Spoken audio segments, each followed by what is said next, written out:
अस्सलामुअलैकुम दोस्तों और साथियों, उम्मीद है आप लोग खैरियत से होंगे। इस वीडियो में हम मुख्तसर तौर पे बात करेंगे कि आपकी खून की नालियों में, ख़ास तौर पे वो खून की नालियाँ जो दिल को खून देती हैं, तो उनमें जो क्लॉटिंग होती है जिसकी वजह से दिल के अटैक होते हैं, जिसकी वजह से खुदा न खास्ता सडन कार्डियक डेथ के अचानक आपने देखा है कि लोगों की जान चली जाती है। तो इस तरह के जो मसाइल होते हैं, तो उसके बारे में एक दो चीज़ें बेसिक्स सी हैं कि अगर आपको वो समझ आ जाएँ तो काफ़ी हद तक आपको फ़ायदा हो जाएगा और इस तरह के वाक़यात को कम करने में मदद मिलती है उस सोसाइटी में जहाँ पे इन चीज़ों को समझ के चला जाता है। बुनियादी तौर पे ये जो नालियाँ होती हैं खून की, इनकी अगर हम लेयर की बात करें तो सबसे अंदर एक इंटिमा इनकी एक लेयर होती है और उसके पीछे जो है वो फिर एक मीडिया होती है और फिर एंड पे एक एडवेंटिशिया, यानी ये तीनों लेयर्स हैं। लेकिन जो इंटिमा लेयर होती है वहाँ पे जो है वो कोलेस्ट्रॉल के प्लैक्स बनते हैं, यानी वो इकट्ठा होना शुरू हो जाता है और ये तमाम लोगों में होता है। जैसे जैसे आपकी उम्र बढ़ती है तो लोगों में खून की नाली की ये जो लेयर्स होती हैं तो यहाँ पे कोलेस्ट्रॉल का प्लाक बनता है।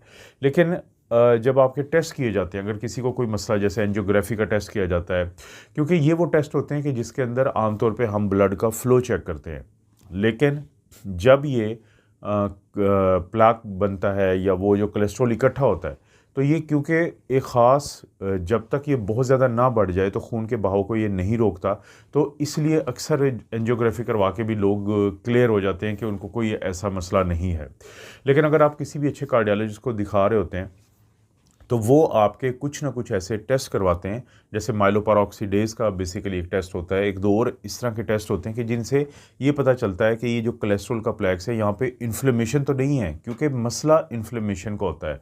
मसला ये होता है कि ये जो प्लाक होता है यहाँ पे अगर सोजिश शुरू हो जाए तो उसके बाद किसी भी वक्त ये जो इंटिमा की तह होती है, जहाँ जिसके नीचे ये बन रहा होता है, तो वो अगर रप्चर हो जाती है, वो अगर फट जाती है, तो उसके बाद गुजरता हुआ जो खून है वो वहाँ पे क्लॉट बनाना शुरू कर देता है, वहाँ पे प्लेटलेट रुकना शुरू हो जाती हैं और ये वो टाइम होता है कि जब वो क्लॉट थोड़ा सा भी बढ़ेगा तो वहाँ से क्लॉट टूटेगा और फिर ये आगे किसी जो खून की नाली का छोटा हिस्सा है वहाँ पे जाएगा और दिल का अटैक हो जाएगा। क्योंकि ज़हन में रखें दोस्तों कि जो दिल का अटैक होता है तो खून की जो तीन नालियाँ होती हैं उनमें से तीनों जो नालियाँ हैं उनके अपने काम होते हैं, दिल की मुख्तलिफ दीवारों को वो खून देती हैं और इनमें से ख़ास तौर पे एक ऐसी होती है जो हो सकता है ज़्यादातर चांसेस में तो आपकी राइट साइड की होती है, जिसको हम आरसीए या राइट कोरोनरी आर्टरी कहते हैं। तो वो आपके एक मखसूस हिस्से को, जो आपके दिल के रिदम को चलाता है, तो वहाँ पे खून देती है। लेकिन बाज़ औक़ात लोगों में जो लेफ़्ट सर्कमफ्लेक्स आर्टरी एक दूसरी खून की नाली होती है तो वो भी खून देती है, डोमिनेट हो सकती है उस एरिया को। अगर खुदा न खास्ता इसकी उस ब्रांच में क्लॉट जाके फंस जाए कि जो आपके रिदम को चला रही है, तो लोगों को उसी वक्त उनका रिदम ख़राब होता है और बदकिस्मती से उनको जो रिदम होता है, जिसको हम वेंट्रिकुलर फिब्रिलेशन या वेंट्रिकुलर टैकीकार्डिया कहते हैं, तो उनकी सडन कार्डियक डेथ की वो वजह बन जाती है। तो क्लॉट चाहे छोटा हो चाहे बड़ा हो, बाज़ का तो वो जिस जगह पे जाता है, अगर वो एरिया जो है वो खून की नाली का, वो आगे बहुत अहम जगह को अगर खून दे रहा होता है तो उससे फिर जो है बहुत नुकसान होने का डर होता है। तो एक दफ़ा जब आपको ये अंदाज़ा हो जाए कि ये जो इन्फ्लेमेशन होती है, ये जो सोजिश होती है, ये वो बुनियादी वजह है कि जिससे लोगों को दिल के अटैक होते हैं, तो फिर आपको अपने लाइफ़स्टाइल में कुछ तब्दीलियाँ करनी पड़ती हैं। फिर आपको अपनी ज़िंदगी में कुछ ऐसी तब्दीलियाँ करनी पड़ती हैं कि जिसके बाद चांसेस होते हैं कि आपको इन्फ्लेमेशन जो होती है वो कम होगी।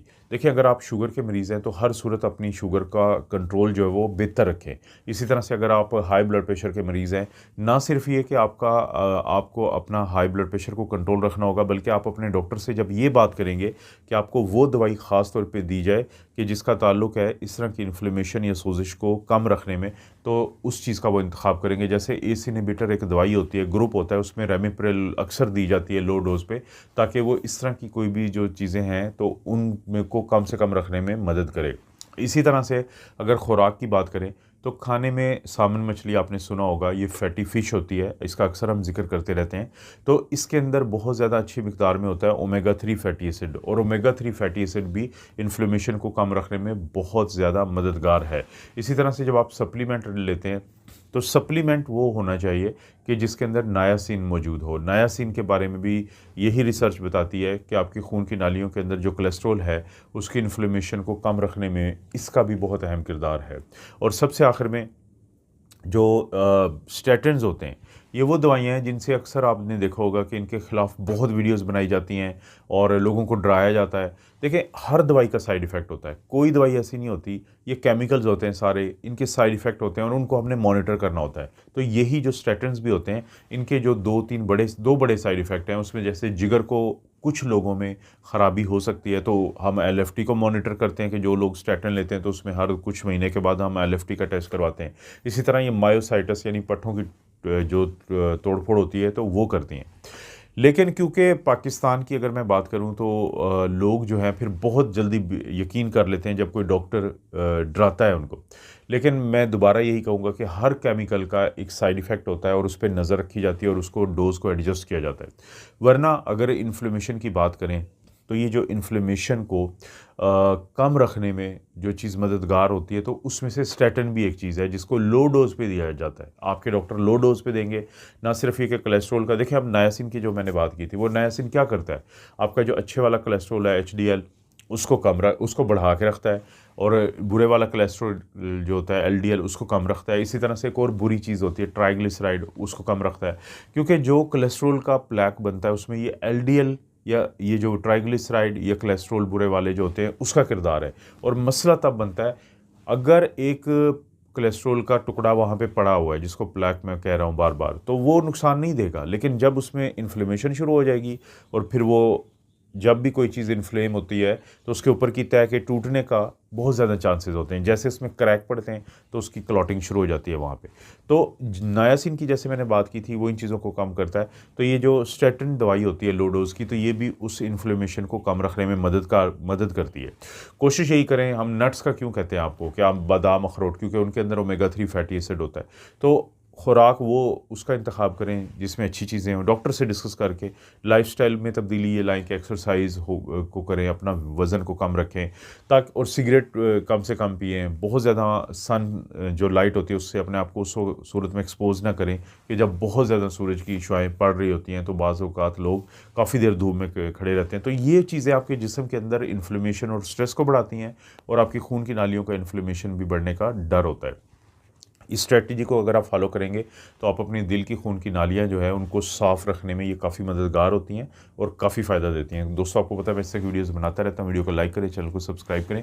कोई वीडियो अच्छी लगती है तो दोस्तों रिश्तेदारों से शेयर करने के लिए नीचे ऑप्शन है, उसको ज़रूर इस्तेमाल करें। आप अपना और अपनी फैमिली का ख्याल रखें। अल्लाह ताला आपको और आपकी फैमिली को हर किस्म की बुराई, बीमारी और आजमाइश से महफूज रखे।